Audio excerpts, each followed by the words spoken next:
child that your skin can bring you so much pain. Now I hear you say you got the best of both ways. Won't you come and take a walk? I think we're live, aren't we? Yeah. We're live now. So we're here, every edition of Shoe Geeks. Nitta's drinking a whiskey. Tom probably shaving his legs. Coffee? It's 8 o'clock at night. Surely I literally just, as I said, I was putting my daughter to bed and I fell asleep. I'm ready for bed. I needed a coffee. He missed another podcast this morning. He just forgot all about it. This man's too busy. Oh, it's chaos. Like kids going back to school, like they go to different schools now, and it's just like but I thought Lana does your schedule. You know, like I thought you had the itinerary of the day set up with Lana.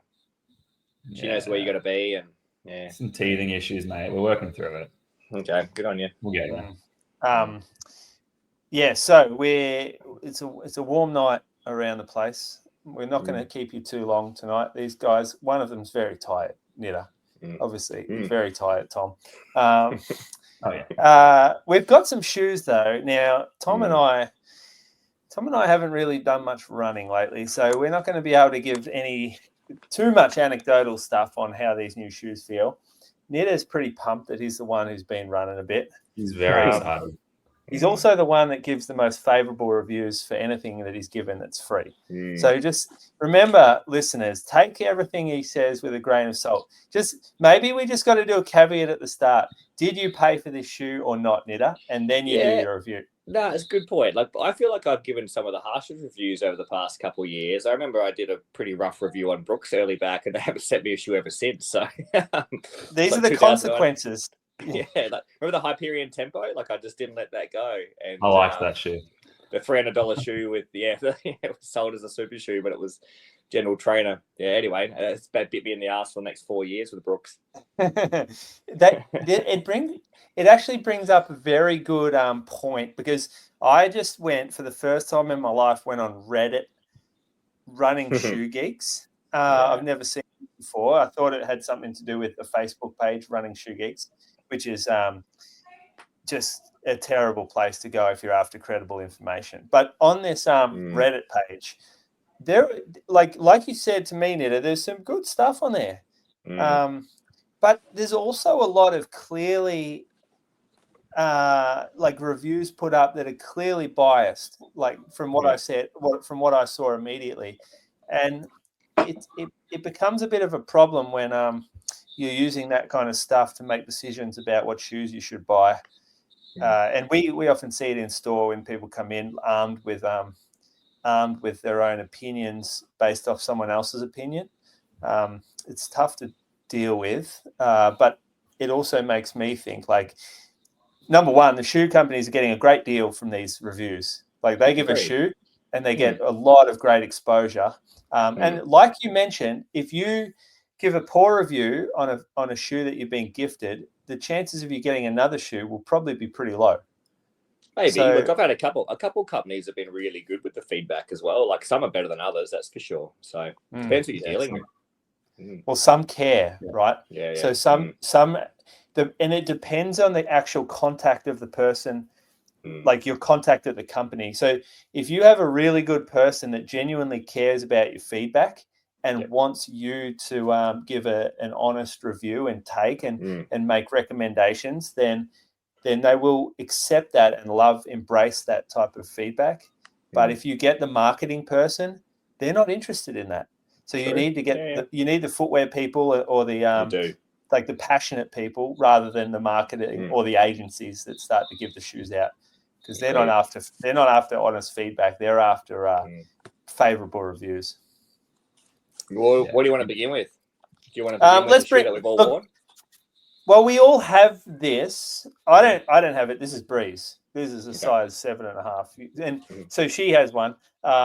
You guys got given a pair. I didn't get a pair. I'm off the list. I'm off the. Mate, they probably just think you're so high up in Nike now that heading over to the big conferences overseas. They just assume that you just get them. I don't. I would have thought that. I would have thought you just get them. So I don't. You guys get them. You guys are the. You guys can swing more than I can. All I do is sell them. But go on, like this is. I do this every week. I want to hear from the guy who's running them first. So tell me a little bit about him, Tom. I mean, no, you haven't run. Nitta. Yeah, yes. No, Tom. Tom actually wanted to talk about this one first. This is the one that he has. I did one run in them. Yeah. All right. You want me to chat? Yeah, go for first, it. Yeah. Tom. I'll add on to it. So yeah. I think it's fair to say all of us and maybe many of other runners like see this shoe and think, by the way, the shoe's the Pegasus Premium. I don't think you've said it. So yeah, Pegasus Premium, which has just come out. It looks pretty nice. And I know, Moose, you've chatted about it before when you did go over it to Nike and they show you the shoe and, a lot of chat about it. It aesthetically is, it's even aesthetically, it's probably polarizing. Some people probably think, they associate it with TNs and people that would wear those sorts of shoes casually. But yeah, so I guess there's some skepticism around, is it a performance shoe? Is it a lifestyle shoe? I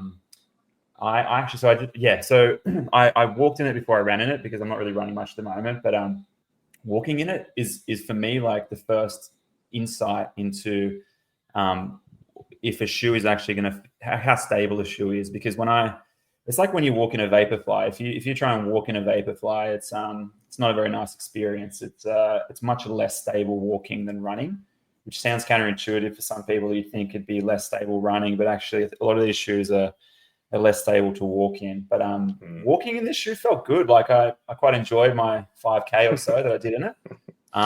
And perhaps it softened it up a little bit, because I have heard some people say it feels stiff, but for me on the run, didn't feel overly stiff. It definitely wasn't flexible, but the main thing you feel when you're first in it is the responsiveness. And I think that's down to that Zoom, quite large. I think compared to the Zoom Air units that are embedded in some of these shoes, like when I saw because the Pegasus, what was it? Pegasus 32s had a full length embedded Zoom unit.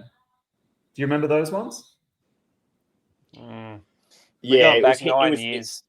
It was hidden though, wasn't it? It wasn't visible. It was hidden. It was internal. It was full length Zoom, but the actual airbag, when you looked at it, because I saw some internals of it, it was a very thin airbag, full length Zoom air unit though. But yeah, so this one's obviously it's a very large air unit, and to be honest, like historically, I've always thought the Nike Air was a little bit of a gimmick, and I thought that all the way up until the Alphafly. So the Alphafly came out, saw pictures, and I thought, no way is the Alphafly going to be a performance shoe.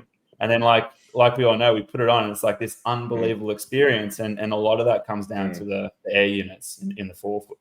It gives this there's difference though, but it's the first time that it's contained these vertical fibers. It had those vertical fibers. It's had those for, like, when I worked in Nike Town, like in 2007 or something, they had the vertical fibers. Not in the pods that I've seen come out of. There's the traditional Air, like Air Max, and that's not Zoom, but they never had the fibers, and they still don't. But yeah, from my understanding, we can fact check this, but from my understanding, those fibers internally that hold the shape of the air unit, they have to be there, otherwise it can't maintain the shape without those fibers. It'll just be like a balloon. Yeah, that's right. It sort of gives structure to it. It gives it its shape. It can only rebound back to a given geometry once those fibers fully tension.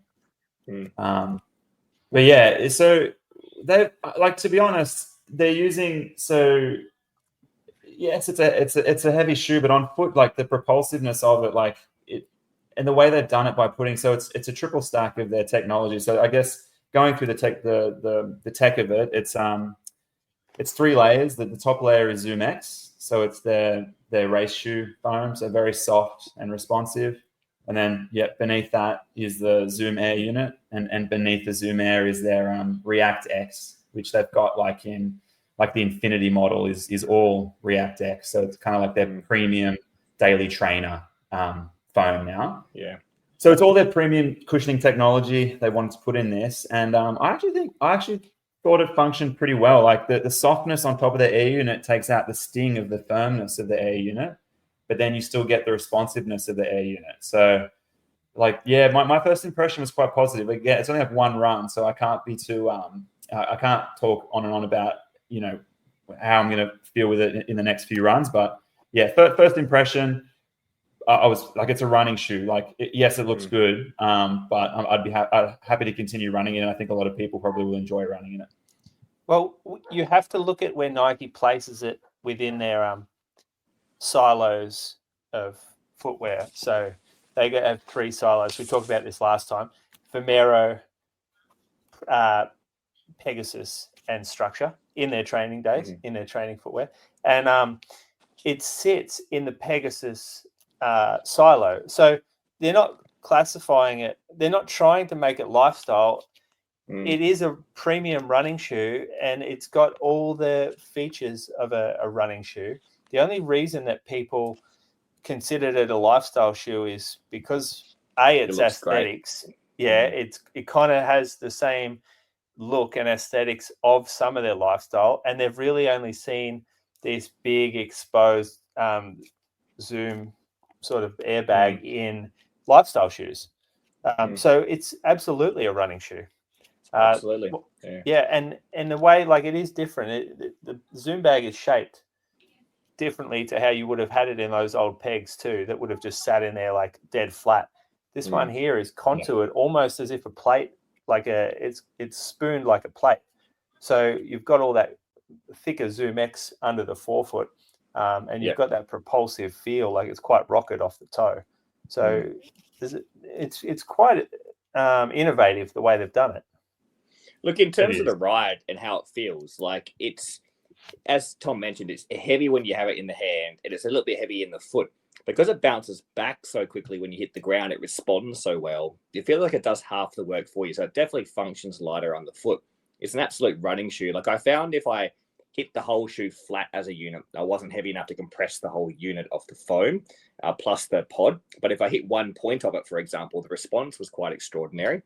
And look, it's a little bit less surface area at the back of the heel. So if you walk in it and you hit the outside bevel of the heel laterally, it does feel like it's a little bit less stable. Underneath the medial part of the foot, you can see if you spin the shoe upside down, Julie, you can see there's a bit of a cutout on the medial column as well. But look, the shoe's firm enough to be stable in the forefoot when I'm running in it. It feels pretty fun, but the opposite to the Pegasus, when you put the Pegasus on, you feel nothing but the ground, and like you don't feel the foam as much reacting. But this is a great example of a shoe which really dampens your perception of hitting the ground. Like, I didn't feel the ground at all in this shoe. It felt that's exactly what I'm looking for in a shoe these days. So I recovery day shoe, easy day shoe.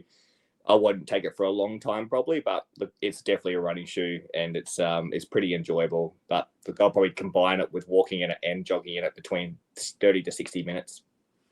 Yeah, they actually did a test, or we saw the results of a test where they tested the Pegasus Plus and the Pegasus Premium in terms of energy return, and they measure that in newtons, perhaps. I'm not sure. Like, I'm not a science guy, but they had an actual like number against it, and it returned the most energy of all 3 of those shoes.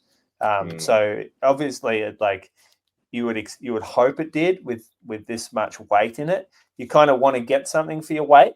Like, you're not going to add all this stuff to a shoe and have a heavier shoe, so about a 300-gram shoe, and not receive any sort of compromise or upside to it.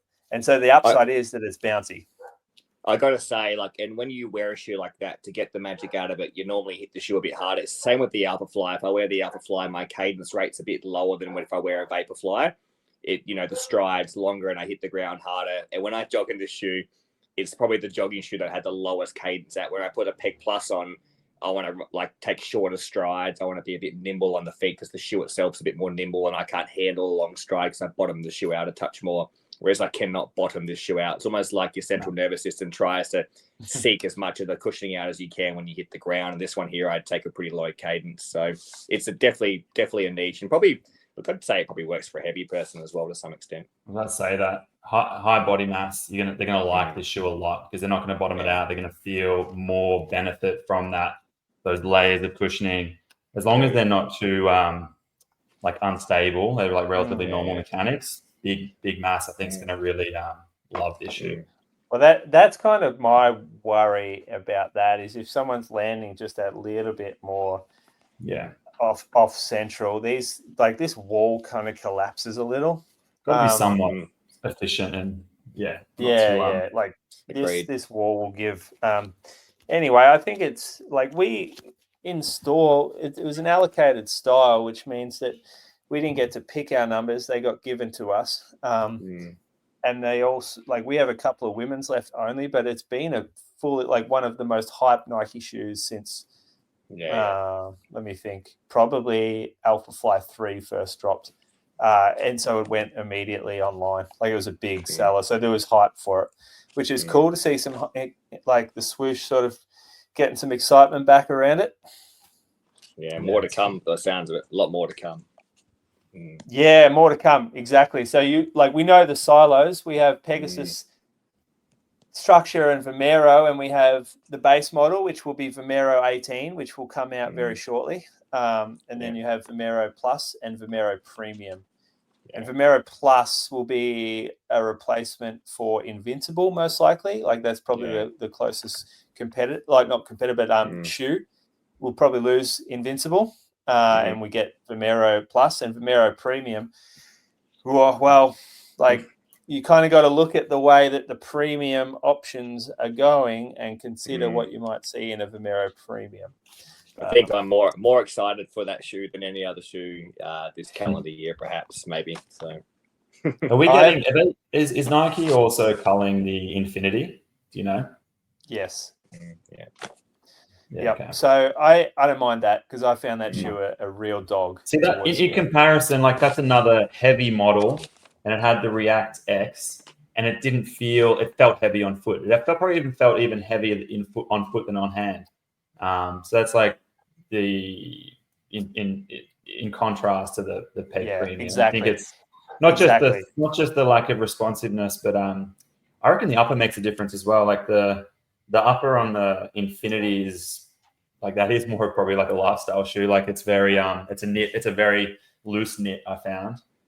You know, I remember because you hated the transition from the Epic React into the Infinity React, and I liked the transition. Like, it was heavier, but I don't know. Like, I didn't mind the transition to that one. So, fourth one I struggled with, but the first three I didn't mind. So, the fourth one should have been made as a stability shoe, but they cut out the sidewall so much that any sort of, like, lateral load, you just combined with, like, a really loose knit.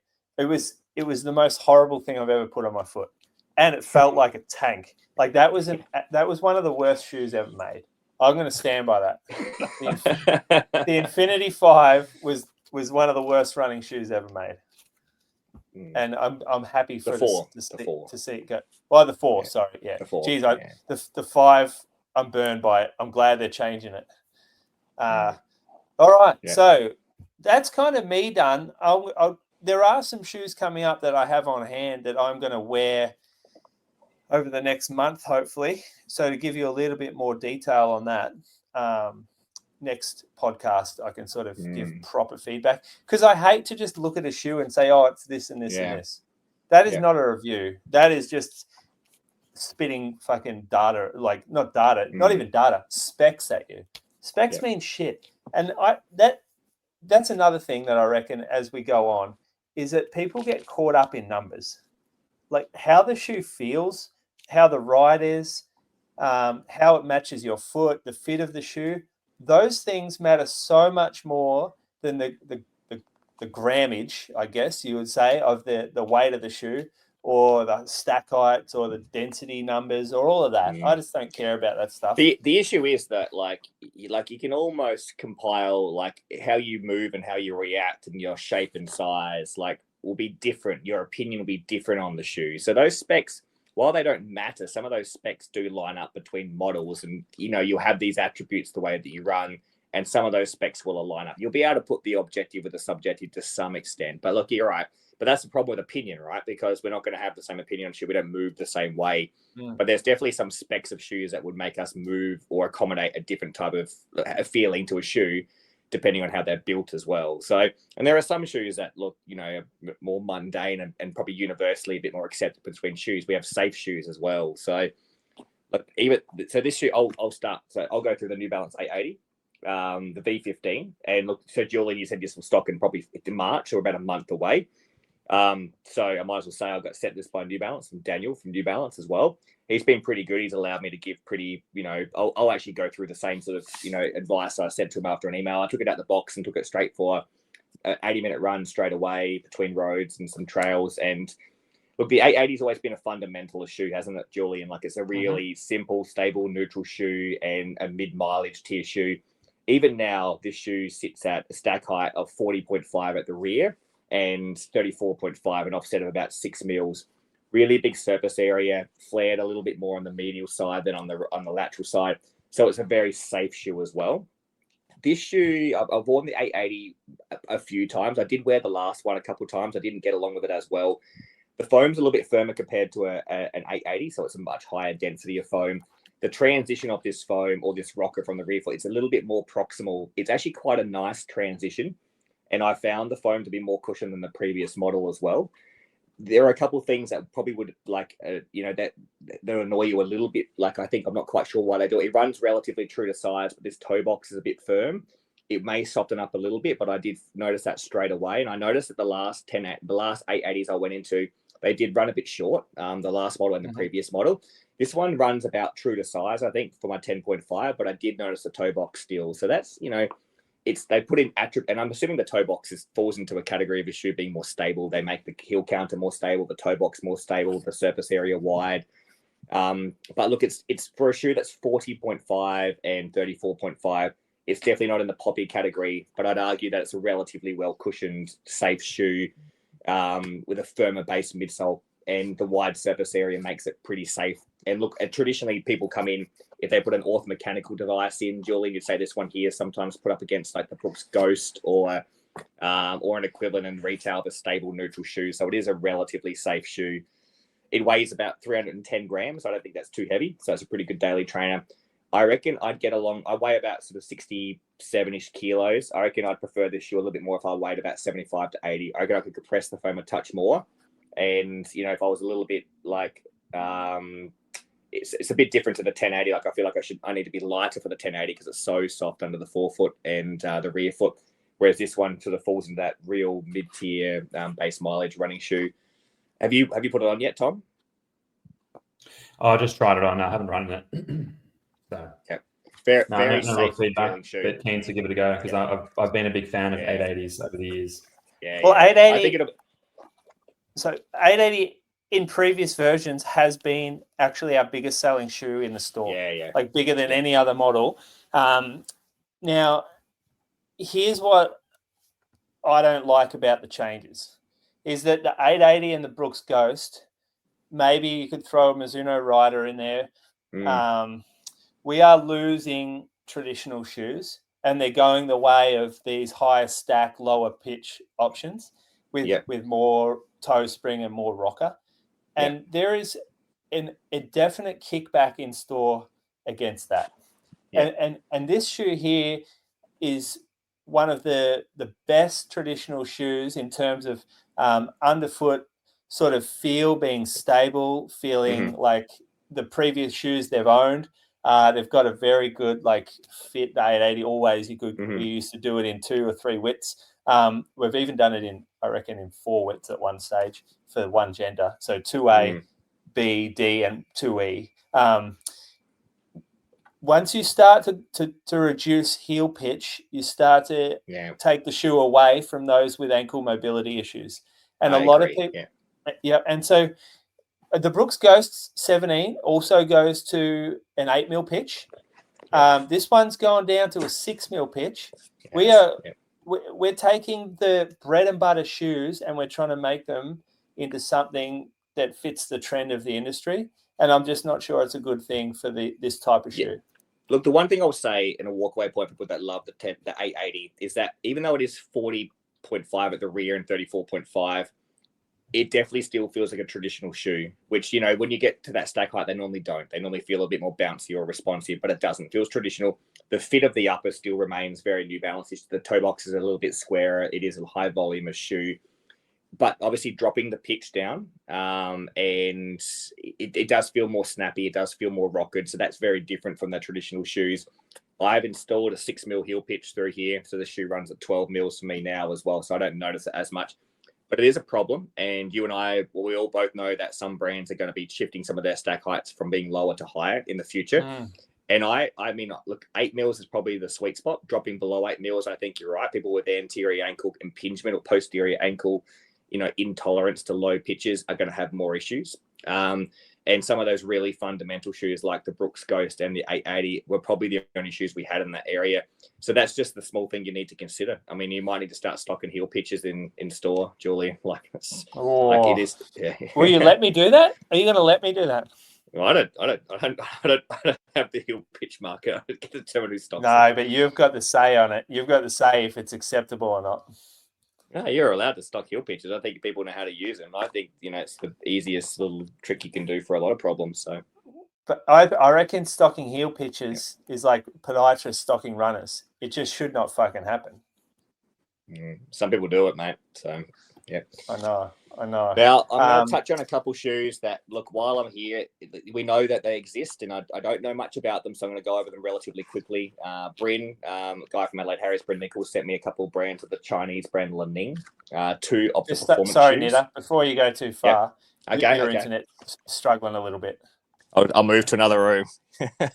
You got some furry animal on you, but I'm not sure if that's your daughter or not. So people listening to this, they're probably like, you talking about traditional shoes, and like depending on the demographic, they're like, what is traditional? Like, because to be honest, like now, traditional, it's probably like, it's interesting what's going to happen. Like in another 10 years, like when people say traditional, you're like, what the hell are you talking about, mate? Like this is. Yeah, I know.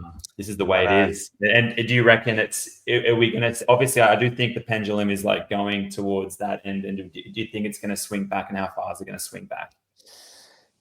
We haven't really seen product indicating that the industry is swinging back yet, but we've seen market demand in store telling us that it needs. And you're relaying that back to the brands. Yeah, absolutely. I'm trying my hardest. I'm fighting the good fight, and I'm sympathizing when that customer comes in and goes, "Why are all the shoes so big?" I don't.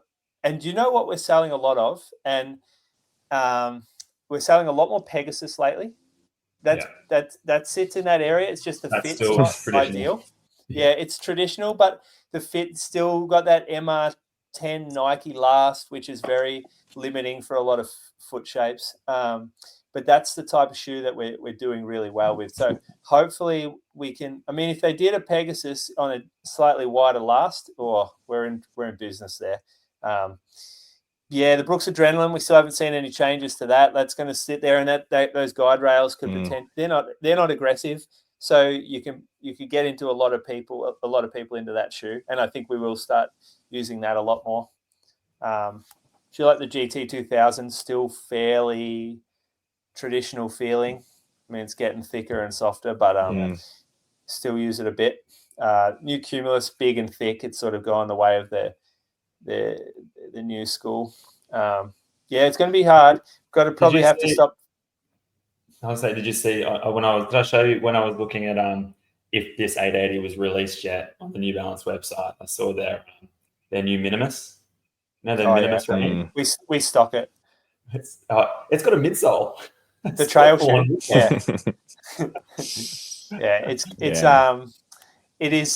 It's a funny shoe, that one. I actually really like it, but it's pretty specific market. But you're right. Am I back on the internet? You're blurry, but you're back. You're still bad in it, but let's get it done. All right, cool. All right, well, that's as good as the internet will get for me. So I'm hot spotting as well. All right, cool. Yeah. All right, I've got 2 Lining shoes here. I've got both the performance shoes. I've got the Lining the Elite 5. So you would have saw this on Lisa Waitman's Instagram. This is about a 220 gram mid-range racing flat to be competitive with, let's say, the Vaporfly or the Nitro Elite 3. It's built out of a Pebax foam. It has a really exaggerated rocker when you wear it. It's extraordinarily stiff with a carbon plate, but it feels quite firm underfoot. It's stable, but it has like less surface area in the rear foot, more like a traditional flat, and a wide surface area in the forefoot. So definitely more like the Vaporfly 3. Look, it's a shoe that feels very exaggerated. It's a snappy, high cadence rate shoe, not a long step shoe. So it felt more like maybe the Edge Paris, but a bit firmer underfoot. I don't know how these shoes are received here or even globally as well, but they've got their stack heights of being around about 39 and 33 6mm drop. And this is the Li-Ning Ultra, which is meant to be their Alpha Fly equivalent. But I don't know if this will be a legal shoe. There's 2 plates that live within this shoe, one at the base and one at the top. It is the firmest shoe that I've worn under my foot in the midfoot. Like I could feel the plate in the middle of the shoe. And this shoe I can't bend at all, even with excessive force. It's the stiffest shoe I've ever worn. It only weighs about 210 grams, extremely light, and I think the upper makes extremely light. The uppers are really nice on these Li-Ning shoes, but they've really gone with the more like resilient base Peba foams, dense carbon plates. Do you guys try the X-Steps at all? Have you tried any of the Chinese shoes at all? Because the X-Step, I found the midsole being quite firm as well, tough to wear, and underfoot being a bit harsher. So like for a long duration, for a marathon, I reckon they'd be hard to tolerate at the end of the marathon. I reckon they're not really that cushioned. So, but for a short like repetition and 5K, 10K, they're very snappy. So they fall onto the light, resilient category in shoes. Look, do you see much of them at all at clinic, Tom? Like any of the Li-Ning shoes at all? Or No, I've seen maybe 2 or 3 people come in Yeah. with the Li-Ning over the years. Well, Bryn and the co here, and the company they own, the One Running Company, they got a brand where they build apparel and stuff. So they've got more connections in Chinese brands. So they're quite popular over there, and I think they retail for pretty similar price to the high, Apparently, so I did have a Chinese runner come in who still goes back to China a fair bit. He's a bit of a shoe geek himself, and he sent me all these stats. And apparently in China, these shoes are hugely popular. They like a lot more popular than Nike, Adidas, the big brands. So internally in China, even like with their top marathon runners, like the marathons over there with their locals, they're wearing these shoes. Yeah, is there a distributor in Australia? Not that I'm aware of. No, I haven't heard of it. Actually, I think Running Warehouse in Perth. I think they stock them, so I think you can get them online through Running Warehouse in Perth. But that's it. There's no distributor in person you can try them on. I don't think so. Yeah. To be honest, they didn't look great. Like just from like the types of shoes I like anyway. Look, this shoe felt good. Like it felt good for a short 5K, 10K race. It does feel a little bit more like the Puma Deviate Nitro 3, perhaps, maybe not quite as soft, a little bit more responsive. This one I struggled with a little bit just because I don't think I've got enough body mass to actually compress it. The plates were pretty stiff in the shoe. It's super light. What's the stack on that? On the double carbon? Yeah. I can't find any detail on the Ultra 5. I can't find the details. High. Yeah, it looks high. And I'm not sure it's super legal. These here, like you can see the forefoot looks almost higher than the rear foot. That's all sidewall. So I reckon Julian, which you'd feel that sidewall is actually really, really high. It's around about close to close to half a centimeter. And the same thing goes here. You feel the sidewall. I actually had to put the heel pitch in the shoe to not feel the sidewall and the lateral column here because I could feel that I was entering into the ground. So look, a stability element, but look, a little bit irritating when I was running fast. But yeah, I could run a fast 5K in this. It definitely works that way. The grip and stuff are really good. The midsole is just on the resilient side. So they're definitely worth looking at and considering, but I don't know what price is like. I don't know what accessibility is like. So it's tough to even consider them when you can't get your hands on them and try them in shop. Like both these shoes, I would want to try them on in shop before I buy them, just knowing how I felt when I first put them on. This was definitely closer to stuff I've experienced, but the Ultra, it's just something I probably wouldn't have put money into for sure. All right. Yeah. There you go. I think watch this space on a lot of those Chinese brands because there's a fair bit going on. Did you chat about the 361 Racer last month? Yeah, like just how light it was. That was the really light one. It was about 110 grams for a size 10. And look, I bottomed it out. I was too heavy for it. Like it felt like a traditional racer by the time I was running in it. I just wasn't economical enough in it either, perhaps. So, but like extremely light. Probably something you would probably like, Tom. But look, the last couple, like the one I want to talk about a little bit here is the Pro 4. And look, Tom should be talking about the Pro 4 more than I. You've had this for longer, but this shoe is a fantastic racing shoe. Like do you guys wear the 3? The 3 was like a really safe racing shoe. Like it was like a wide surface area. The foam was a little bit more resilient, not super soft. It had elements of stability because the surface area was really broad under the foot. People could wear it for large training doses. Whereas the 4 has gone down to like 39 mil stack on the 4-foot and 30, I think around about a 6 mil drop, so about 34 in the 4-foot. The heel is quite narrow and the base of the heel through here, but it's a really compliant soft foam. It's the TPE that they tend to be using. They've gone with that to try and stabilize the shoe a touch more.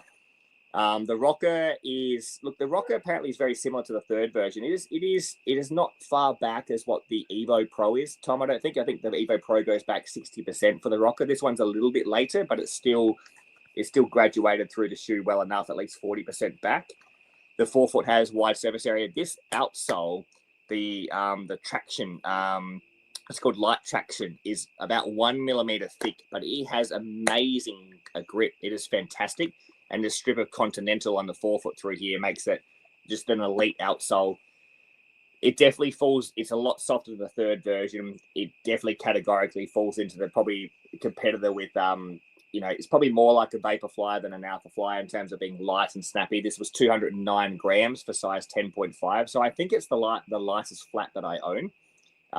Actually, what's the Vaporfly? Is it a bit under 200 or is it about 200? It's 195, I think. Yeah, okay. So maybe not quite as light as that, but look, it's more responsive. There's more guts to it as well. If there was anything I was going to mention, that like, the upper, while it's really, really light as well, it is a bit tapered in the 4-foot to the toe box. On the base of the 4-foot, you can see there's a bit of exposed foam on the lateral side. Look, I come a little bit off the outside of the foot, so like I sort of come off toes 2 to 5 more than toe 2 to 1. So I felt like I was a bit more hitting the ground in a various angle, like it's slightly inverted into the ground. I stayed there for quite often, so it's flared in the 4-foot. If you look down on the shoe through here, you see on the medial column, it's quite flared medially, so it's quite stable medially, but it makes me sort of fall to the outside part of my gait a touch more. But I really enjoyed that running at high paces. So This is probably the racing flat I'd pick over every other racing flat from 5K to 21K. And I don't think it's quite compliant enough or quite as soft as what I would wear for the marathon. But granted, the heel is really, really soft, but I just don't hit that part of the shoe. The 4-foot, I do feel the rods a little bit. Look, the Evo Pro 1, Tom, is it a plate or rods? Rods. It's rods as well, yeah. You didn't feel the rods segmented? No, the rods are very, very low to the sole. So I could see after the first marathon I did in them, you could kind of see the outline of the rods through that really thin outsole. So I do think they're quite a bit embedded down at the bottom of the midsole. I definitely didn't feel the rods. At the end of 30 minutes, I felt I could feel the rods on the road just in the 4-foot, but that just means I'm hitting the 4-foot a bit harder than normal as well. So I don't know how to go for the hour, but this is definitely a great racing flat. So I think most people won't feel rods. I think you're a little bit unique with how hard you hit 4-foot. Yeah, but I just reckon it's a bit sensitive. Like, look, but I tell you what, I didn't even mind the feel of the rods, if that makes sense. Like, that didn't feel anything significant. I just was surprised I could feel them at all. And look, I don't run on the road a lot, so that's the problem. So I suppose maybe just compressing the foam on the road at the end of 30 minutes, maybe. I have heard that maybe the foam is not quite as durable. So when you get to 150, 200 Ks, the shoe doesn't have quite as much life as what a Vaporfly may have. But I'm not sure on that either. So it's still, I thought TPE foam being a bit more resilient might be a bit more durable than people think. So that's the tricky thing with reading someone else's review as well. Like, I'm not 150 Ks yet. So to me, it thinks like I don't think it's going to be any less durable. Agreed. No, I wouldn't think so either. No. But even like Yeah, even the Evo Pro, which is the non-molded milled, supposed to be not durable. Like I've done 2 marathons in it, and to be honest, like it feels very close to new. And so this compression molded midsole, I don't think it's not so different from version 3 that it's all of a sudden going to be not durable. Yeah, agreed. Look, the one thing I'll say though, because this shoe is so much lighter than the Alpha Fly 1, which I've raced most of my races in, and other like the other high stack base racing shoes, this shoe does feel snappier than other ones. It doesn't feel like 39, 35. It feels a bit closer to the ground. It feels a bit sharper. Yeah, like I really like this shoe. I think it's going to work for a lot of people. So I'd say it's the best racing flat I've worn since the Alpha 1, in my opinion. Oh, be cool. Yeah. Potentially a rash call there, I reckon. Nah, look at back. Nah, it's I've done. Endorphin Elite version 1. I did like that. That's, to be honest, that feels a little bit similar to this in terms of being resilient foam. This one just feels a bit lighter on the foot, perhaps. It's soft. It's a little bit softer. Yeah. Endorphin 1 was a little bit firmer, that's for sure. And I know Endorphin 2 is going to probably be a little bit softer by the sounds of it. So a lot softer. Softest super shoe I've ever put on my foot. Okay. Yeah. That's a change. That is a big change. Well, it's a market for that as well. We'll talk about that next month, I think. Next month we'll talk about that. All right.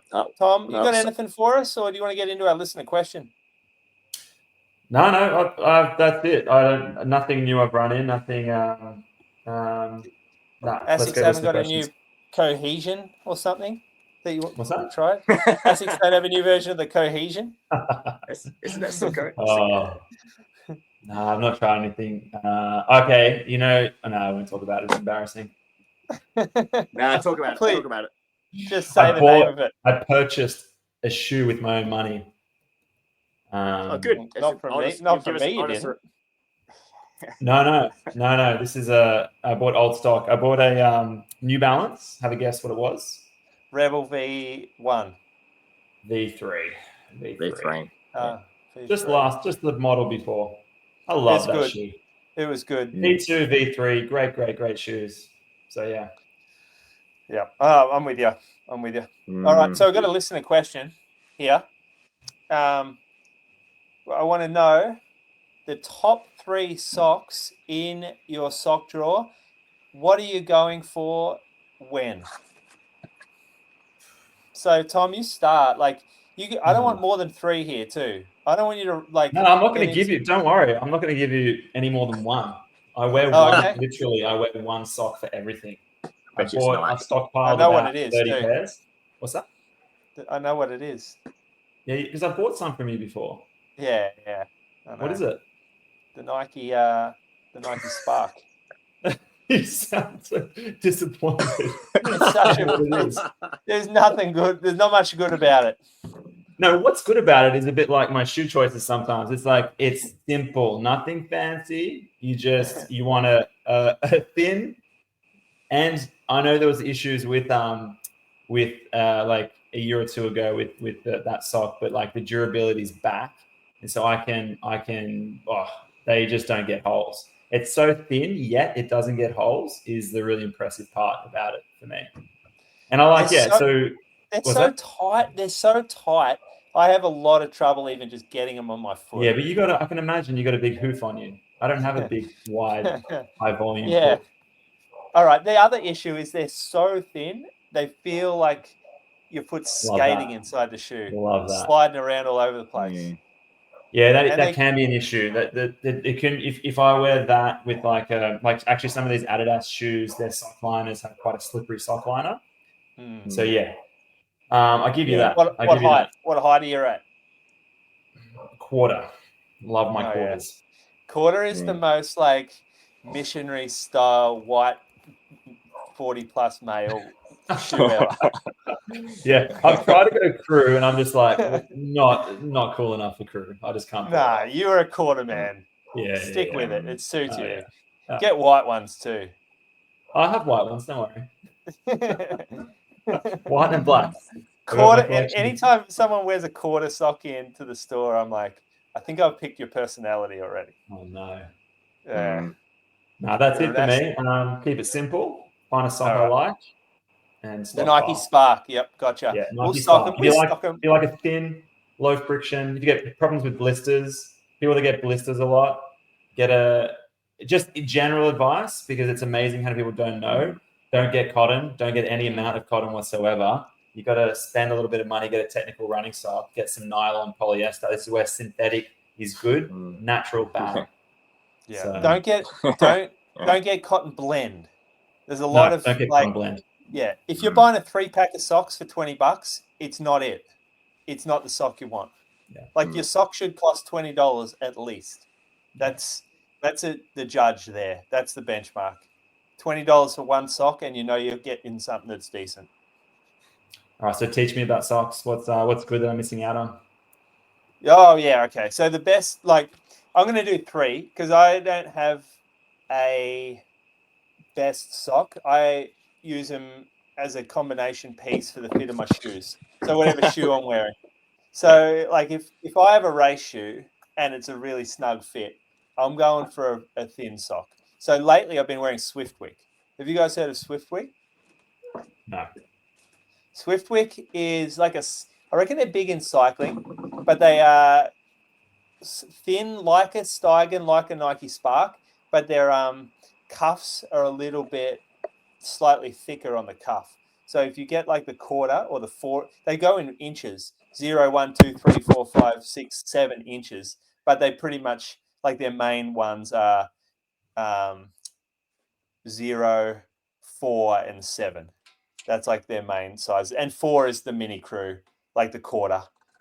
So Swiftwick, I really like them. They're, it's one of my favorites if I'm fitting pretty snug in a shoe. If I've got a bit of space, I've been wearing CEP compression. So I wear they call it the mid cut, and it's a fairly high crew. It's got a decent amount of compression, but not as much compression as one of their calf socks. So like they actually rate them. They put ratings of how strong they are, like how strong their compression is. They have like an Achilles pad at the back. So this really soft, almost like a little fleecy material that protects the Achilles from any friction against the heel cup. Through the midfoot, it's a very strong wrap. And then they've got a heel and a toe panel of the shoe that's thicker for durability and a bit more softness. And then they run underneath the foot. They run like 2 or 3 slightly thicker bits of material just to provide a little bit of cushion for your foot hitting the footbed. So it's not cushion as such. It's just material. You don't need cushion from socks. Okay? It's not a cushion. That's it's not a thing. cushion. That's not a thing. It's not cushion. Let's take that cushion, put in material. Padding, I don't know what you call it, but it's there, and I like it. And those things will cost you $40, and they'll last you 10 years. The third sock is Maven. Maven is the all-rounder. It's similar to a Features light cushion, which is also a great sock, but Maven is a similar sort of thickness. It has a little bit reinforcement through the toe, reinforcement through the heel, and they keep it super simple. So they do a quarter.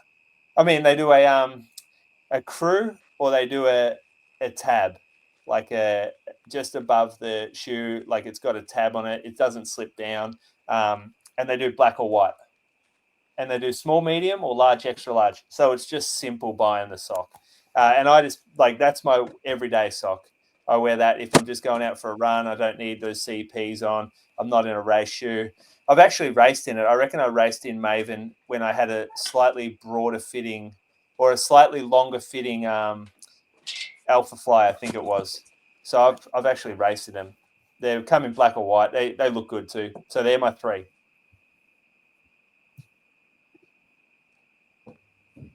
Go on, Nitta. Nitta, you're there still? You're walking around? What are you doing? You're on mute. I'm here now. Just get my. So I'm going for a walk. Can you hear me? Yeah. Yeah. Going for a walk, Tom. Look, socks for someone who loves running shoes, socks I don't feel super qualified to speak on. So I'll keep it simple. I have socks that are slightly thicker for shoes that run slightly long. and they're the Maven socks. They're like not too thick, not too thin. They tend to make me fit into shoes that are a little bit longer. And then I have Steigen socks. Yeah, and that's it. I wear Steigen socks when the shoe's a little bit thinner or a race shoe. And I have some, as well, some of the feature socks, but they don't last as long as the Maven socks, but they're okay. All right. Jeez. Thought we might go a bit more deeper on that, but that's cool. No, Steigen look, I'm sorry. Like, I'm not a sock man. No. I have 80% of my socks are Maven, so... Socks make a pretty decent effect on the experience of your run, don't you think? Absolutely. Maybe, but look, if you wear the same sock all the time, you're more influenced by the shoe, aren't you? So, and he is wearing good socks. It's not like he's wearing shit socks. Yeah, and so he's got good socks on. It's just uses that same way. It's more important in the heat too. Should mention, like when you're running in warm weather, you sweat more. Your foot sweats more. And one of the sort of unknown things is all the sweat that you're pooling on your body runs down your leg into your shoe, into your socks. So if you're wearing a loose cotton thing, it's just going to turn into a disgusting, like moist, sponge, and it doesn't dry. So it's no good. It's no good. Have you guys tried? Like, have you guys experienced the toe socks, the Ninjas, and things like that? Do you like them? Do you not like them? I don't like them. So I don't like them because what happens is it adds millimeters in between my toes. So if you're thinking that's my foot, it just creates this inside the shoe. And I always get rubbing on my little toe because the whole foot's been spread out too much. Even with the real lightweight one? I don't know. But I just wear the medium one, and I would wear them in an Ultra. That's the only shoe I would wear them in because that toe box can accommodate them. And that sock probably is for the ultra wearers anyway, mostly. Oh, true. It's a combo. It's a 1-2 punch with those two. I can see that. It's a must do add-on every time. You sell them, right? Normally they come in wearing them, and if they take their shoe off and they've got Injinjis on, then what if they've also got toe spaces and they're in Injinjis on? What do you do then? And what are you expecting, Julian, for durability of a shoe? Like we're looking at months or years, or how many wears in a sock? Yeah. What do you reckon? It depends how much I love the sock and how thin it is. So the thinner the sock, it should last less. Like there's just less material for you to wear through. And some people have toes that just are like knives, and their toenails sit up. And you're just going to bust through that toe. Like, I'd smash through a Maven. I'm going to say 30 wears. I'm going through a Maven. Yeah, I reckon that's about right. I reckon about 30 wears. You wear a sock like once a week almost, don't you? So, or maybe twice a week. So you probably last you 15 to maybe once a week, 30 weeks, I reckon, for a sock. Yeah, 30 weeks. Yep. If you're wearing it twice a week. I'd say that's for me, and I do punch through socks really quickly. The Steigens I'm going through very quickly just because it's very thin up front. The Mavens actually reinforced their toe box about 3 months ago. They changed the design and they've put extra thickness through the toe because I was going through them and I sent them. We chatted and they said we've got some samples of a new style. I don't think I've had a better sock than the Maven. I don't think I've had a better sock, more versatile sock to wear. I think so. So where do you get these Mavens from? You stock them? Are they online? I've never seen them. They'll be on the running company website. Yeah. So they're actually the brand was created by Chicken, who you both know, and Scott, who I'm not sure if you've met Scott before, but he was my first boss in Geelong. So they put together. And there was the frustrating thing was that a lot of these sock companies make great socks. Like X Socks is one of the best socks I've ever worn. Can you remember X Socks? Yeah. Are they still around? Well, not really. I haven't. They might be, but they could never provide stock. And so there was always stock issues. Were they really expensive as well? They were $45, and that was 10 years ago plus. And the best sock I've ever worn, X Socks. We never sold any. We had them in stock, but I think the price was just It was insane. They also sold they sold like some sort of apparel, like tight, like compression. I'm pretty sure they had like some random compression garment that was like $300 or something. Well, they had one called the Sky Run. Hey guys, do you want to see how? What do you do? Want to see how? Make sure it's the right draw, mate. Look at this cat. Oh, good content. What am I looking at? Is it alive? Like trying to keep the house. Yeah, it's alive. We're just trying to keep the house cool. It's like 28 degrees in the house with every single ducted unit working. I'm loving the house tour. Thank you. Yeah, it's a bit flashy. It's a bit of a flash. We've gone back inside to his poor internet. Great. Oh, I couldn't. All right. I think that's a good time to wrap it up. Anyway. So yeah, we're done. We're done with the socks. Yep, done with the socks. I think we nailed. I think we got all the good brands out there. Just trying to think if there's any. I mean, I want to keep it to our top three, and they're the three I'm rolling with. I think Good Steigen got to mention, good Australian company, and Louis, we love him. What they need to do, though, they need to get rid of the plastic packaging. I want something a little bit more environmentally friendly there. Yeah, that's got to be tough, though, doesn't it? So I've got a Steigen sock here. So thin. This is a Maven, Tommy. It's a Maven sock. Ah, okay. Yeah. They're Show a nice the sock. Show me. I might have to give Steigen another go because last time I used Steigen, the max size went up to a 12 US. There's a 12.5. Yeah. They have 12.5 plus. Yeah. This is the shape on the base. It's really reinforced in the base and the toe, the Maven. So whereas the features, this is a feature stock. So it's the feature stock is quite nice as well, to be honest. I actually really like features. I just They're don't similar get to the Maven. Similar. They are. I don't get quite as much out of the toe box, and I reckon I'll go through the toe a bit more. Yeah. Yep. Pretty good. You know who had some good ones? Stance used to make some good ones. Remember Stance? No. They make like cool. They were big in like platypus and that for a while. Here's a question for you, Julian, because this is a big question in clinically as well as the whole like anti-blister concept for socks and things like that as well. You know, do you remember the right sock, Tom? Yeah. The dual layered sock. I think it was pretty popular. They were expensive as well. They were like $40 a pair of memory. So people did stock them in specialty retail maybe 10 years ago, but you don't see them much anymore. Like how many people were coming through the doors looking for a sock to prevent a blister? In my store? Yeah. Lots. Like like I'd say anyone who's buying a running stock is buying it with the main reason being to prevent blisters. Yeah. And how many times is it the sock they're coming in with cotton socks, or is it they're rubbing the sidewall?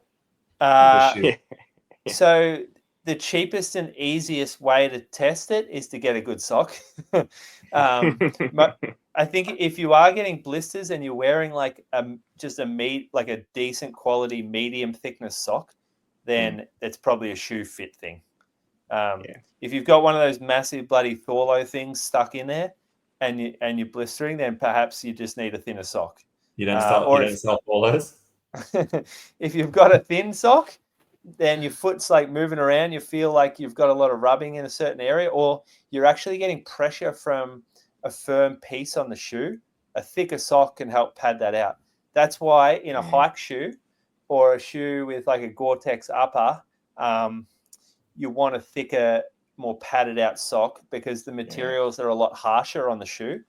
And so just an extra little bit of padding, we'll call it, it buffers your skin to that harshness of the shoe. So thick socks are really important. Thorlo used to be the king of that, didn't they? You know, you would have known in early retail, Julian, Thorlos were sold to every hiker or every trail runner for ages. So, but now, like the hikers definitely prefer the natural fibers. So the merino blends, the bamboo blends. Like we do really well with a sock brand called Le Bent, and they do a merino, merino. I've got a pair of those actually. Blends. Yeah, they're good. I like those. Yeah. And so they don't smell. So hikers can wear them. They're decent thermoregulator. Like, obviously they're not as good as a running sock, but if you're wearing them out in the bush on a warm day, then they will breathe and keep your feet cool compared to like a cotton sock. But it goes the other way too. They keep your feet warm in cool conditions. They were that's what people were wearing, things like that in the Lake District in the UK. You know, bed was everywhere, and I think different like everything's wet and everything's bulk moss and peat. So we just don't need that really here, do we? Really, unless you're maybe Tasmania perhaps, or maybe Katoomba. Yeah, we actually sell a lot just to hikers that go to Tassie. You'd be surprised at how many hikers that we have come in, going down and doing the walk down there, 3 capes and all that. Yeah, and Cradle, yep. Cradle Mountain, yep. Good one. All right, fellas, thanks for coming on. I know it was hard for you, Tom. You got to plan holidays, that kind of thing. Paint walls. This is like my favorite thing to do every month. Come on. It's these evenings. I mean, I've got home internet, whereas if I do it during the day, I've got work internet. So you have to just suffer and bear with my Adelaide home internet. What is wrong with your city? I don't understand. I live in the hills. Like we have cheap internet. We don't really like hanging out with people on social media. It's worse when he moves to Tassie, like middle of Tassie, wherever he's going in the next few years. It's a dream. I'm looking forward to getting out of the heat. On a hill somewhere. Yeah, just get out of the heat. Just raining every day. Just the dream. Yeah. Fit in well with your looks over there, mid Tassie. You're not impressed. All right, boys. Next time we'll chat. Bye. Good night. See you later.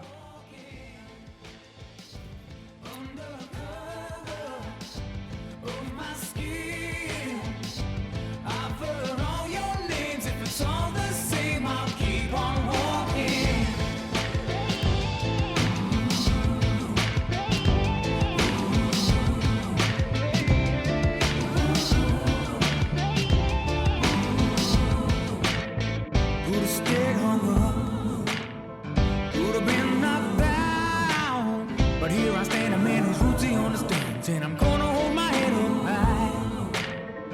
I was taught as a young man, doesn't matter if you're white or black. Just show love to everyone you meet, doesn't matter if it don't come back.